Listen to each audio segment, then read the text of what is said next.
England जे हिक अख़बार में कुछ हिन तरह सां हिकु लर्ज़ाईंदड़ किस्सो लिखियलु हुयो त हिकु माउ जी हिकु ई धीउ हुई, मैरी।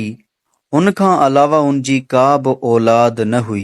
जॾहिं जवान थी त माउ हुन जी हिकु ख़ुशहाल फैमिली में हिकु नौजवान सां शादी कराए छॾी ऐं पाण बि हुननि सां गॾु रहण लॻी।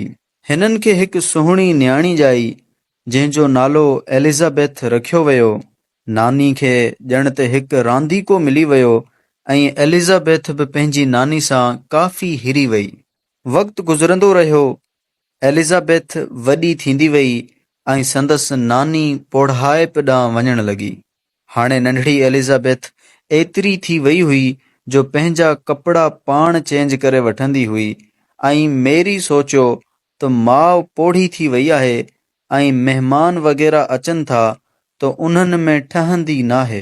त हाणे मेरी चयो त माउ खे ओल्ड हाउस याने पोढ़े माण्हुनि जे मख़सूस घर में दाख़िल कराईंदासीं। माउ ॾाढियूं मिनथूं कयूं, एहतजाज कयो, घर में पंहिंजी ज़रूरत जो अहसासु ॾियारियो ऐं नंढड़ी एलिज़ाबेथ जो अहसासु ॾियारियो, पर मेरी हिकु ई ॻाल्हि ते ज़ोर ॾिनो त ओल्ड हाउस वञण सां रिश्ता टुटी त न वेंदा आहिनि।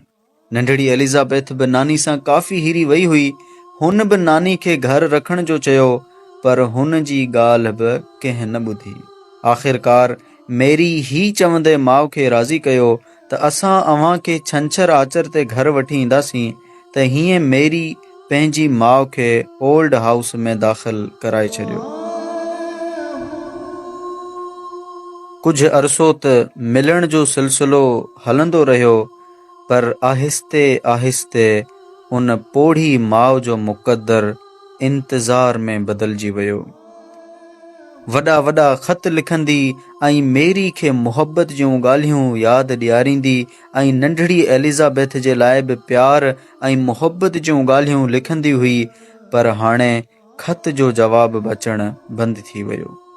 हिकु दफ़ा मेरी पंहिंजी माउ खे ही ख़त लिखियो त हिन वारे क्रिसमस खां हिकु राति पहिरियां मां तव्हां खे वठी ईंदसि। हाणे पोढ़ी माउ खे शिद्दत सां हुन ॾींहं जो इंतज़ारु रहण लॻो। हुन वॾी मुहबत सां पंहिंजी प्यारी ॾोहिटी एलिज़ाबेथ जे लाइ हिकु ऊन जो स्वेटर सिबियो ऐं वॾी मुहबत सां हुन तोहफ़े खे खणी 24 दिसंबर जी राति बालकोनी में इंतज़ारु करण लॻी। उहा हिकु बर्फ़ानी राति हुई, तमामु घणी थधि हुई, पर हू अचण वारियुनि गाॾियुनि खे गौर सां ॾिसंदी रही त कहिड़ी गाॾी में मुंहिंजी धीउ मेरी ईंदी ऐं मूंखे घर वठी वेंदी। थधि तमामु वधी वई ऐं इहो मंज़र ॾिसी उन ओल्ड हाउस जी हिकु ख़ादिमा खे उन ते ॾाढो तरस आयो। उहा बार बार हुन खे हीटर वारे कमरे में अचण जो चवंदी रही, हुन खे गरम शॉल खणी आणे ॾिनई ऐं चांहि ठाहे ॾिनई। हिन खे बार बार चवंदी रही त कमरे में अची वञो, पर पोढ़ी माउ खे पंहिंजी धीउ ऐं ॾोहिटी जो इंतज़ारु हो। हू सर्दी जी राति में ओल्ड हाउस जी बालकोनी में इंतज़ारु कंदी रही, पर मेरी खे न ई अचिणो हो ऐं न ई हू आई। आख़िरकार सॼी राति सीअ में ॾकंदे उन माउ गुज़ारे छॾी ऐं उन्हीअ सीअ ऐं थधि जे करे हुन खे नमूनिया थी वियो। तबीयत ख़राबु थींदी वई ऐं आख़िर हुन बीमारी जा सूर न सहंदे पोढ़ी माउ जो इंतकाल थी वियो। कुझु ॾींहंनि खां पोइ हुन पोढ़ी माउ जी धीउ मेरी पंहिंजी माउ जो सामान खणण जे लाइ ओल्ड हाउस आई त ओल्ड हाउस जी उन ख़ादिमा उहो सॼो मंज़र हुन खे ॿुधायो। मेरी हुन खे वॾी पघार जी लालच ॾेई घर वठी वञण जी दावत ॾिनी त तूं मूं सां गॾु मुंहिंजी ख़िदमत जे लाइ मुंहिंजे घर हल ऐं मां तोखे सुठी पघार ॾींदसि। ख़ादिमा हुन खे अहसासु ॾियारण जे लाइ चयो त मां तव्हांजे घर ज़रूरु ईंदसि, पर हींअर न। जॾहिं तुंहिंजी धीउ एलिज़ाबेथ तोखे ओल्ड हाउस में दाख़िल कराए वेंदी त मां उन सां गॾु हुन जी ख़िदमत जे लाइ हली वेंदसि।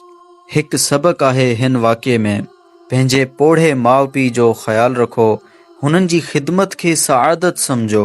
ही त गैर मुस्लिमनि जे मुआशिरे जी रस्म बणिजी वई आहे माउ पीउ खे ओल्ड हाउस में दाख़िल कराइण। पर अफ़सोस हिन ॻाल्हि जो आहे त अॼु हुननि जी नक़ल कंदे, हुननि खे ॾिसंदे मुसलमाननि में बि ही शइ वधंदी पई वञे त माउ पीउ खे ओल्ड हाउस में दाख़िल कराए छॾियो। उहे माउ पीउ जिन्हनि सियारे जी थधी रातियुनि में पंहिंजी बीमारियुनि ऐं तकलीफ़ुनि खे विसारींदे असांजो ख़्यालु रखियो, ऐं अॼु जॾहिं उन्हनि खे ख़िदमत जी ज़रूरत आहे त औलाद वटि उन्हनि जी ख़िदमत जे लाइ वक़्तु न आहे।